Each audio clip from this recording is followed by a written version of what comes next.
El Bhagavad Gita, con comentarios de Adi Shankaracharya.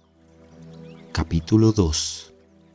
El sendero del discernimiento.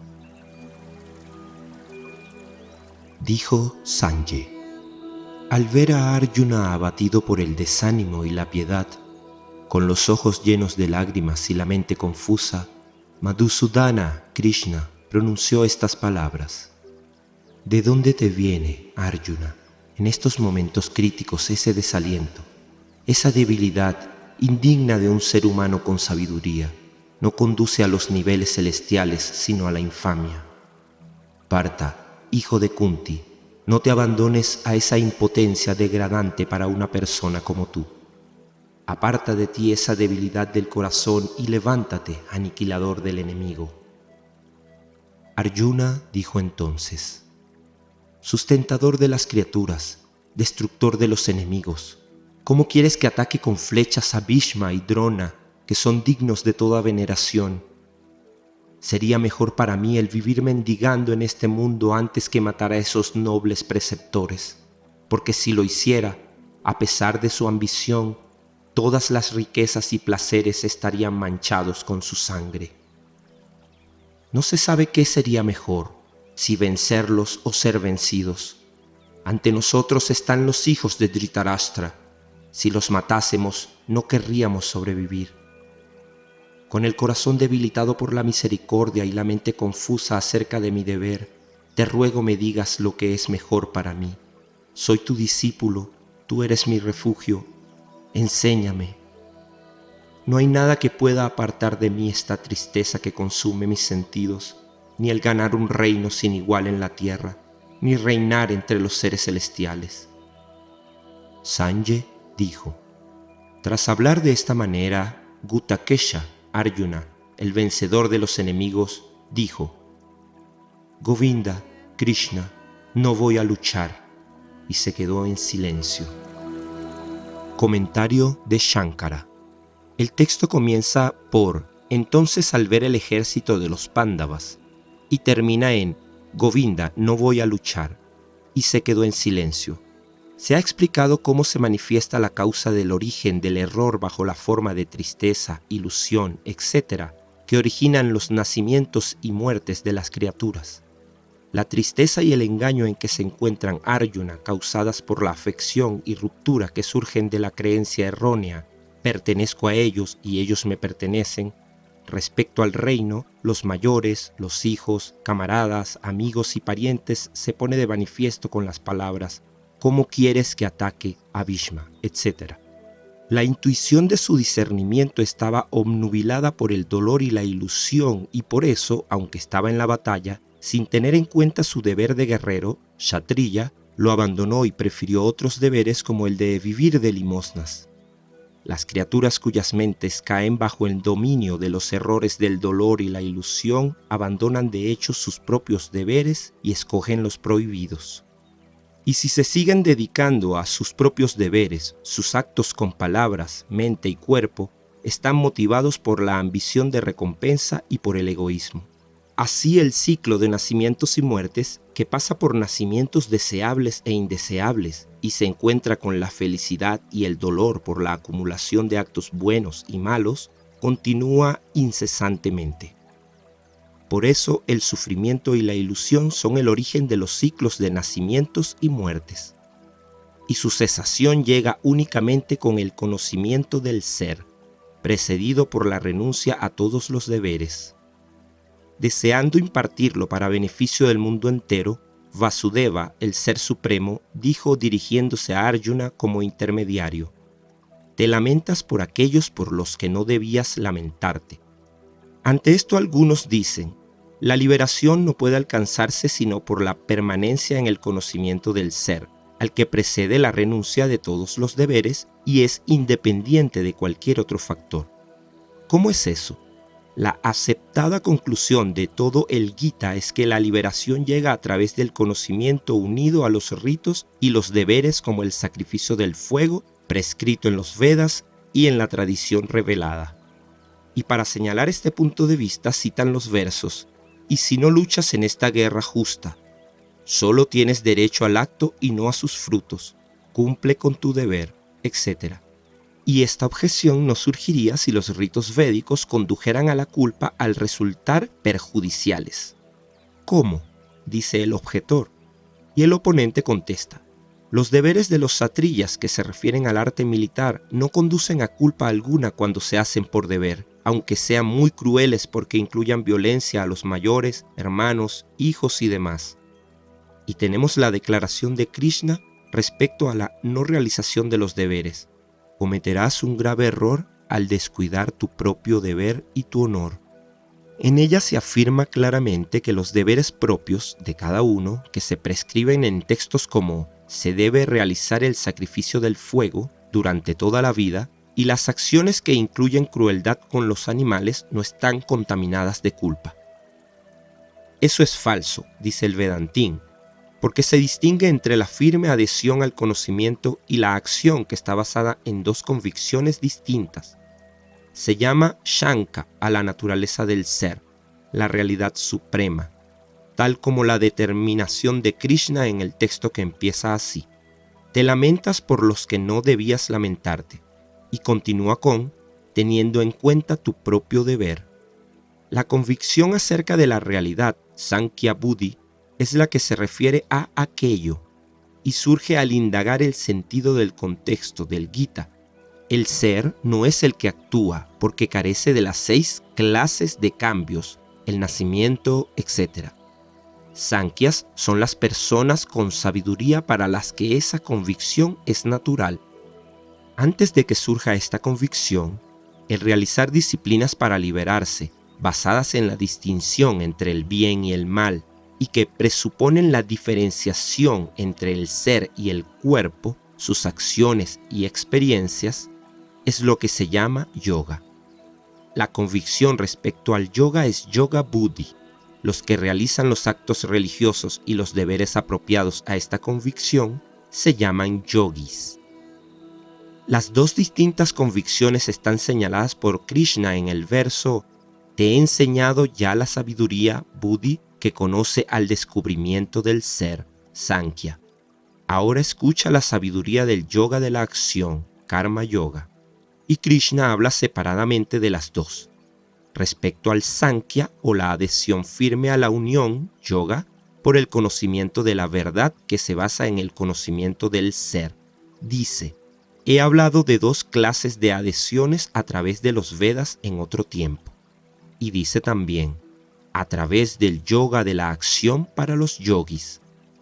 Habla distintamente de la firme adherencia al yoga de la acción, Karma Yoga, que está basado en la convicción sobre el yoga, yoga buddhi. Las 2 clases de determinaciones, la que se refiere a la convicción sobre la naturaleza del ser y la que se refiere en la convicción sobre los actos y deberes, han sido declarados por Krishna separadamente. Ha mostrado que la coexistencia del conocimiento de la verdad con los actos religiosos y los deberes no es tan posible en la misma persona, porque están fundamentadas en las convicciones de la no actuación y la actuación, la unidad y la diversidad respectivamente. La enseñanza sobre esta distinción se ha puesto de manifiesto en el Shatapatha Brahmana.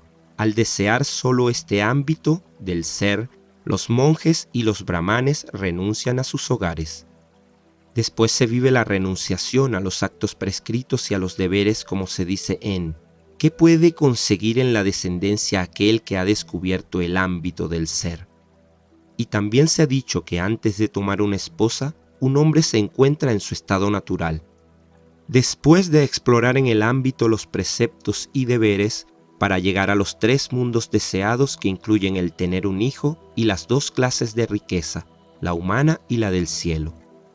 La primera, compuesta por preceptos y deberes, conduce al mundo de los antepasados, y la segunda, que se refiere a las meditaciones prescritas, conducen al cielo. La primera, compuesta por preceptos y deberes, conduce al mundo de los antepasados, y la segunda, que se refiere a las meditaciones prescritas, conduce al cielo. Y así demuestra que los preceptos y los deberes los dan los Vedas únicamente para los que, al no tener suficiente lucidez, tienen deseos. Y en el texto, después de renunciar, entran en la vida de monje mendicante. Se aconseja la renuncia solo para los que anhelan el ámbito del ser y carecen de ambición. Si la intención de Krishna fuera poner juntos el conocimiento verdadero y los ritos y deberes, no resultaría lógico el que hubiera expresado esta distinción, ni tampoco habría propuesto a Arjuna la pregunta: si tu opinión es que la sabiduría es superior a las obras, etc. Si Krishna no se hubiera referido antes a la imposibilidad de que una persona siga el conocimiento verdadero y los ritos y deberes a la vez, ¿por qué le adjudicaría a Arjuna la opinión de que la sabiduría es superior a la acción si no se lo hubiera oído decir? Además, si la unión del conocimiento y los deberes se hubiera prescrito para todos, Arjuna también debería haberlo vivido así de inmediato. Y si se hubiera dado la instrucción de practicar ambos caminos, ¿por qué iba a surgir la cuestión de tomar uno de los dos en dime en definitiva por cuál de los dos senderos puedo yo llegar al supremo bien? Cuando un médico le dice a un paciente que viene a curarse el hígado que debería tomar cosas dulces y calmantes, no se le ocurre a este último responder: dígame cuál de los dos tengo que tomar para curarme el hígado. Y si se pensara que Arjuna preguntó eso porque no comprendía con claridad lo que Krishna le decía, entonces Krishna le debía haber respondido a su pregunta así: te he hablado del conocimiento y de los ritos y deberes juntos, ¿por qué estás confundido? Por otro lado, no sería adecuado haber respondido: he hablado de dos clases de firmeza en la convicción del camino en otro tiempo, lo que sería absurdo y desviado de la pregunta. Y tampoco resultarían lógicas todas las afirmaciones sobre la distinción si hubiera que entender que la tradición prescribía el conocimiento unido a los actos religiosos y los deberes. Además, la acusación de la frase ¿por qué me empujas a cometer esta cruel acción? Sería ilógica por parte de Arjuna, que sabía que combatir era un deber natural para un guerrero, kshatriya, según la prescripción de la tradición. Por tanto, no es posible demostrar que en las escrituras llamadas el Gita se presentan juntos el conocimiento del ser y las prescripciones y deberes de la tradición védica, Shruti, o la tradición oral, Smriti. Pero si una persona que se dedica a cumplir los preceptos y deberes a causa de su ignorancia y su apego, en un momento dado llega a purificar su mente por los actos religiosos, la caridad y la austeridad, descubrirá la realidad suprema, la unidad de todas las cosas y la no actuación del absoluto en ninguna acción. En ese caso, aunque se acabarían los preceptos y los deberes, e incluso la necesidad de ellos, podrían sin embargo seguirse practicando tal como antes, para dar un ejemplo ante los demás. Pero eso no significaría que esos actos estaban unidos al conocimiento verdadero. Vasudeva practicaba el deber de guerrero, kshatriya, pero no lo hacía unido al conocimiento verdadero para alcanzar la última meta humana.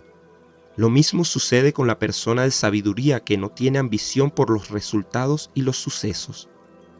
Sin duda, un ser humano que ha descubierto la verdad no piensa ya «estoy haciendo esto», ni tiene ambición por los resultados de ese acto.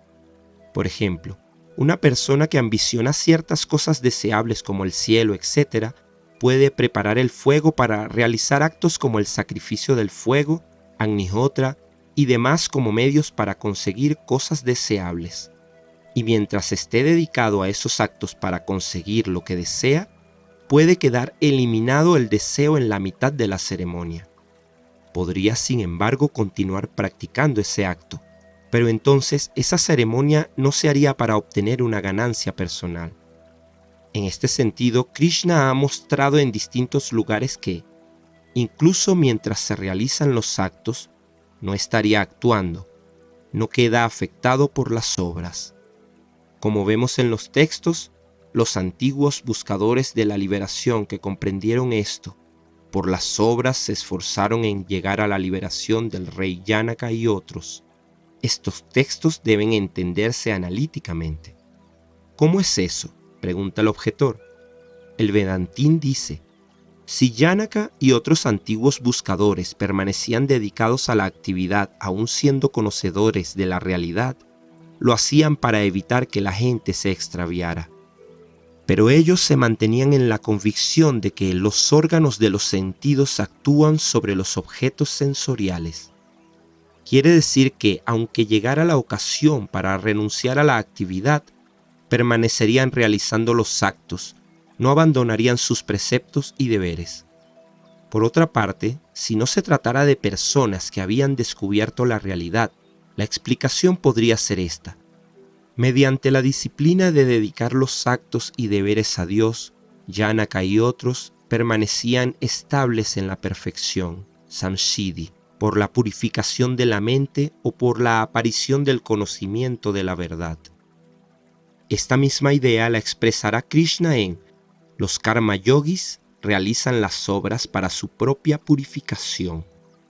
Y después se dijo, se logra la perfección cuando a través del deber propio se adora a aquel de quien proceden todas las actividades de los seres, aquel que está en todas las cosas.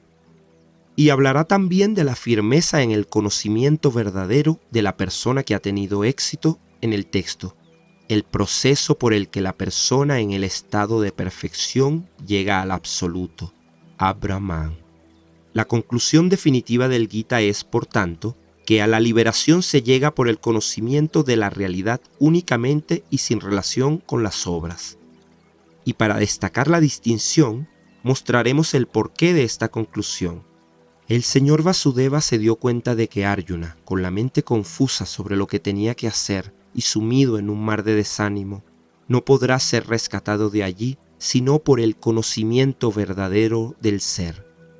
Y como deseaba salvarlo, le dijo, te lamentas por los que no deberías lamentarte, con la intención de introducirle en la verdad sobre el ser. Descendiente de Bharat, hijo de Hrishikesha, dijo Krishna sonriendo y dirigiéndose a Arjuna, te lamentas por los que no deberías lamentarte, aunque hables sensatamente.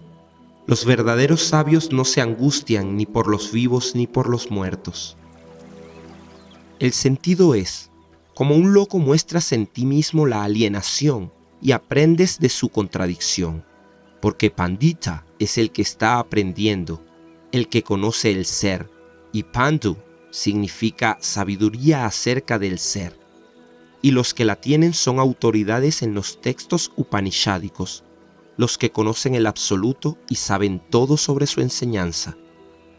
Quiere decir, te estás angustiando por los que esencialmente son eternos, y por tanto no hay por qué lamentarse por ellos. Luego eres un loco. Nunca hubo un tiempo en que no existiéramos tú y yo y esos conductores de hombres, y tampoco dejaremos de ser en el futuro. ¿Por qué no hay que lamentarse por ellos? Porque son eternos. Quiere decir que mientras los cuerpos nacieron y murieron en el pasado, yo existo eternamente. Significa que en los tres tiempos, pasado, presente y futuro, somos eternos por esencia, como ser. El plural se usa para indicar la diversidad de los cuerpos, no la multiplicidad del ser. Como el ser encarnado pasa por la juventud y la vejez, así es el pasar a otro cuerpo. De esto no dudan nunca los sabios. El Señor, Krishna, pone un ejemplo para demostrar que el ser es eterno. Dice, como el ser encarnado, los tres estados son distintos entre sí. Y cuando el primer estado se destruye, el ser no se destruye. Cuando el segundo estado se presenta, no nace. ¿Qué es lo que sucede? Vemos que el ser permanece inmutable mientras adquiere el segundo y tercer estado. Por el contacto de los órganos de los sentidos con los objetos se produce el frío y el calor, el placer y el dolor, que tienen un principio y un fin, son transitorios. Sopórtalos con valor, descendiente de los Bharat.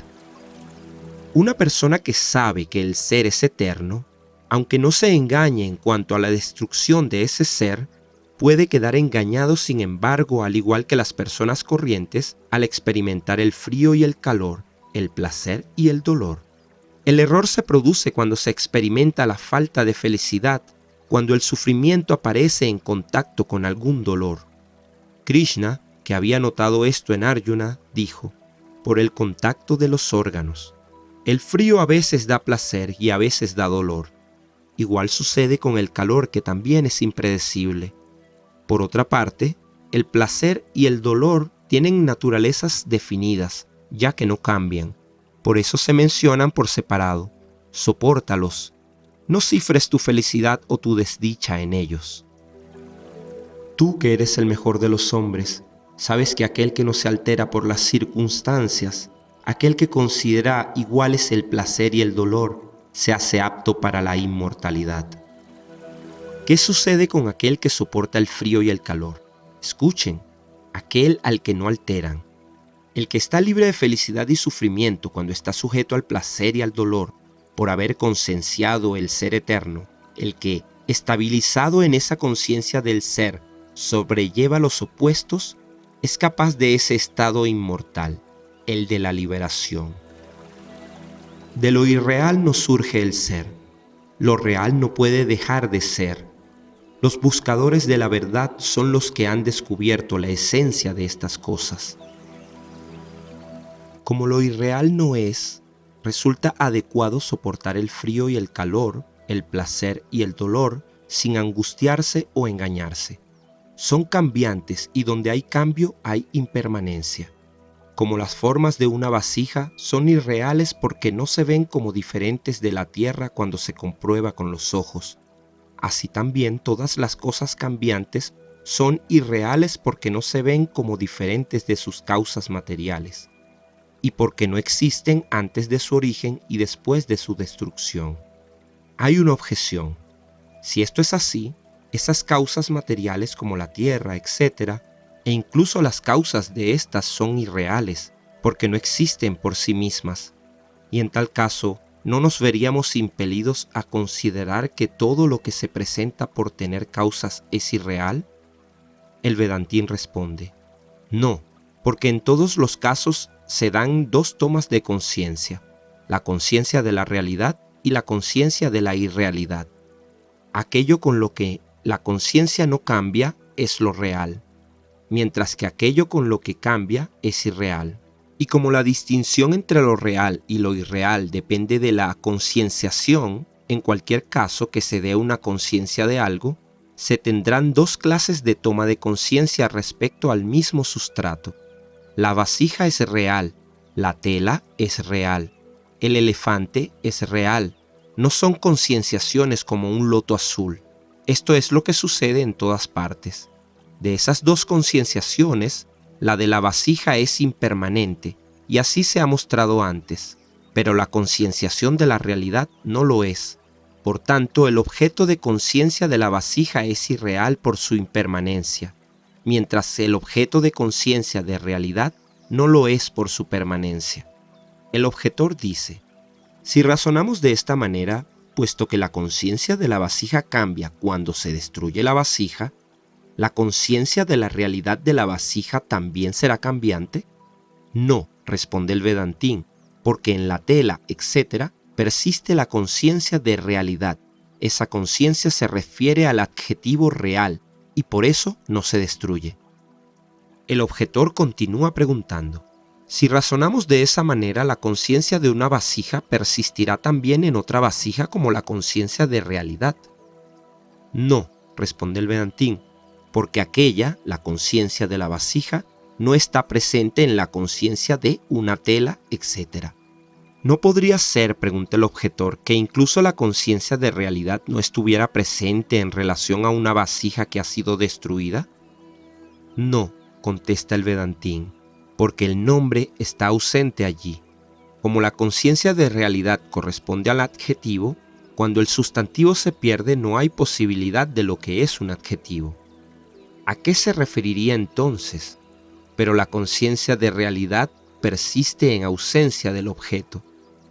Y no podría decirse, continúa preguntando el objetor, que cuando los sustantivos la vasija, por ejemplo, están ausentes, resulta imposible para aquello, para la conciencia de realidad, existir en el mismo sustrato. El Vedantín responde, no, porque en experiencias como esta agua existe, se observa que coexisten dos objetos aunque uno de ellos no exista. Tat es un pronombre que se puede usar en relación a todo, y todo es el absoluto, y su nombre es Tat. La abstracción de Tat es Tattva, la verdadera esencia del absoluto. Los que tienen la capacidad de descubrir esto son Tattva Darshina, buscadores de la verdad. Por tanto, tú, desde la visión de las personas que lo han vivenciado y han eliminado el sufrimiento y la ilusión, contente ante los opuestos duales frío y calor, placer y dolor, algunos de los cuales tienen una naturaleza definida y otros inconstante, y convéncete de que esto, el mundo fenoménico, es cambiante y aparece como el agua de un espejismo por lo que es irreal. Es lo que quiere decir Krishna. ¿Cuál es, entonces, aquella realidad que permanece siempre como lo único real? Se responde en: sabe, sin embargo, que aquello que interpenetra todo es indestructible. Nadie puede destruir lo que es inmutable. Por su misma esencia, el absoluto llamado la realidad no sufre mutación, porque a diferencia de los cuerpos, no tiene miembros, no tiene nada que le pertenezca, que sea suyo. El absoluto sin duda no sufre pérdidas como Devadatta sufre la pérdida de la riqueza. Por eso nadie puede llevar a cabo la destrucción del absoluto inmutable. Nadie, ni siquiera el mismo Dios, puede destruir su propio ser, porque el ser es lo absoluto. Además, la acción que se refiere al propio ser se contradice en sí misma. ¿Y cuál es aquella irrealidad de la que se ha dicho es cambiante por naturaleza? La respuesta viene a continuación. Estos cuerpos destructibles pertenecen, como se ha dicho, al eterno, indestructible e inconmensurable ser cuando está encarnado. Por tanto, descendiente de Bharat, emprende la batalla. Las dos palabras eterno e indestructible no son repetición porque en el uso común pertenecen a clases diferentes. Por ejemplo, un cuerpo que se reduce a cenizas y desaparece se dice que ha sido destruido. Pero incluso mientras vive, cuando está transfigurado por la enfermedad, se dice que está destruido. Por eso, las dos palabras indestructible y eterno significan que no está sujeto a ninguna de las dos clases de destrucción. De otra forma, la eternidad del ser sería como la de la tierra, que es relativa. Y para que no aparezca esa contingencia se dice al eterno e indestructible. El inconmensurable significa aquel que no puede aprehenderse con los medios habituales del conocimiento como la percepción directa. Un objetor pregunta: ¿pero no se capta el ser por las escrituras y antes mediante la percepción directa? No, responde el Vedantín, porque el ser es evidente por sí mismo, y únicamente cuando el ser se determina como conocedor, aparece en él una búsqueda de los medios de conocimiento. Así nada hay antes de la determinación de uno mismo como yo soy eso, cuando el sujeto se dedica a determinar un objeto de conocimiento. Porque lo que llamamos el ser no permanece desconocido para nadie. No obstante, las escrituras son la autoridad final para negar la superposición de las características que no pertenecen al ser, tienen autoridad respecto al ser, pero no para hacer conocido lo que es incognoscible. Hay un texto upanishádico que está de acuerdo con esto. El absoluto, inmediato y directo, el ser que está en todo. El ser es eterno e inmutable, por tanto emprende la batalla. No desistas de hacer la guerra. No hay aquí una prescripción de llevar a cabo la guerra como un deber, porque él, Arjuna, aunque estaba preparado para la guerra, permanecía en silencio porque estaba dominado por el dolor y la ilusión. Y lo que hace Krishna es eliminar el obstáculo ante el deber. Por tanto, emprende la batalla. Es solo una aprobación y no un mandato. Las escrituras del Gita intentan eliminar el sufrimiento y la ilusión, que son causas del ciclo de nacimientos y muertes.